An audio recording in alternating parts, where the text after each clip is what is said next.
रात के 5वें दिन दुर्गा जी के 5वें स्वरूप माँ स्कंद माता की पूजा और अर्चना की जाती है। स्कंद शिव और पार्वती के दूसरे और षडानन 6 मुख वाले पुत्र कार्तिकेय का एक नाम है।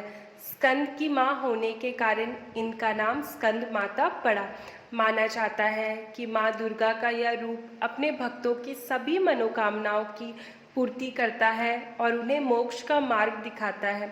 माँ के इस रूप की 4 भुजाएं हैं और इन्होंने अपने दाएं तरफ की ऊपर वाली भुजा से स्कंद अर्थात कार्तिकेय को पकड़ा हुआ है और इसी तरफ वाली निचली भुजा के हाथ में कमल का फूल है।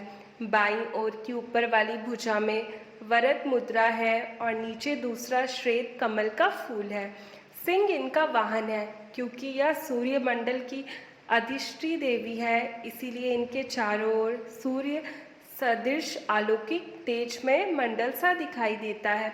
सर्वदा कमल के आसन पर स्थित रहने के कारण इन्हें पद्मासना भी कहा जाता है। पहाड़ों पर रहकर संसारिक जीवों में नव चेतना का निर्माण करने वाली स्कंद माता नवरात्रि में 5वें दिन इस देवी की पूजा अर्चना की जाती है। कहते हैं कि इनकी कृपा से मूढ़ भी ज्ञानी हो जाता है। स्कंद कुमार कार्तिकेय की माता के कारण इन्हें स्कंद माता नाम से अभिहित किया गया है। इनके विग्रह में भगवान स्कंद बाल रूप में इनकी गोद में विराजित है। शास्त्रों में इसका काफ़ी महत्व बताया गया है। इनकी उपासना से भक्त की सारी इच्छाएं पूरी हो जाती है, भक्त को मोक्ष मिलता है। सूर्य मंडल की अधिष्ठी देवी होने के कारण इनका उपासक अलौकिक तेज और कांतिमय हो जाता है। अतः मन को एकाग्र रखकर और पवित्र रहकर इस देवी की आराधना करने वाले साधक या भक्त को भव सागर पार करने में भी कठिनाइयाँ नहीं आती है। उनकी पूजा से मोक्ष का मार्ग सुलभ होता है। यह देवी विद्वानों और सेवकों को पैदा करने वाली शक्ति है, यानी चेतना का निर्माण करने वाली। कहते हैं कालिदास द्वारा रचित रघुवंशम महाकाव्य और मेघदूत रचनाएं स्कंद माता की कृपा से ही संभव हुई। पौराणिक कथा के अनुसार तारकासुर नाम का एक राक्षस था। उसने घोर तपस्या करके ब्रह्मा जी को प्रसन्न कर लिया था। उसकी तपस्या से प्रसन्न होकर ब्रह्मा जी प्रकट हुए।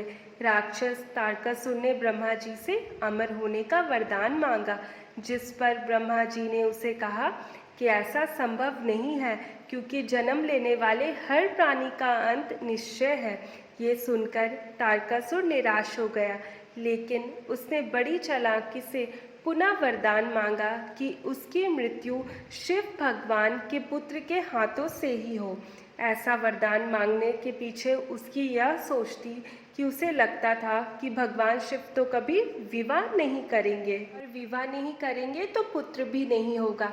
इस तरह से वो हमेशा के लिए अमर हो जाएगा। ब्रह्मा जी ने उसे ये वरदान दिया। वरदान पाते ही उसने लोगों के ऊपर भीषण हिंसा और अत्याचार करना शुरू कर दिया। उसके अत्याचारों से लोगों के अंदर एक भय पैदा हो गया। फिर सभी पीड़ित भगवान शिव के पास गए और भगवान से तारकासुर के अत्याचारों से मुक्ति दिलाने की प्रार्थना करने लगे। तब भगवान शिव ने माता पार्वती से विवाह किया और उनका एक पुत्र हुआ, जिसका नाम स्कंद अर्थात कार्तिकेय था। फिर माता पार्वती ने अपने पुत्र को तारकासुर से युद्ध लड़ने के लिए तैयार करने हेतु स्कंद माता का रूप धारण किया, जिसके बाद स्कंद यानी कार्तिकेय ने राक्षस तारकासुर का वध कर दिया। तभी से देवी के 5वें स्वरूप को स्कंद माता कहा जाता है।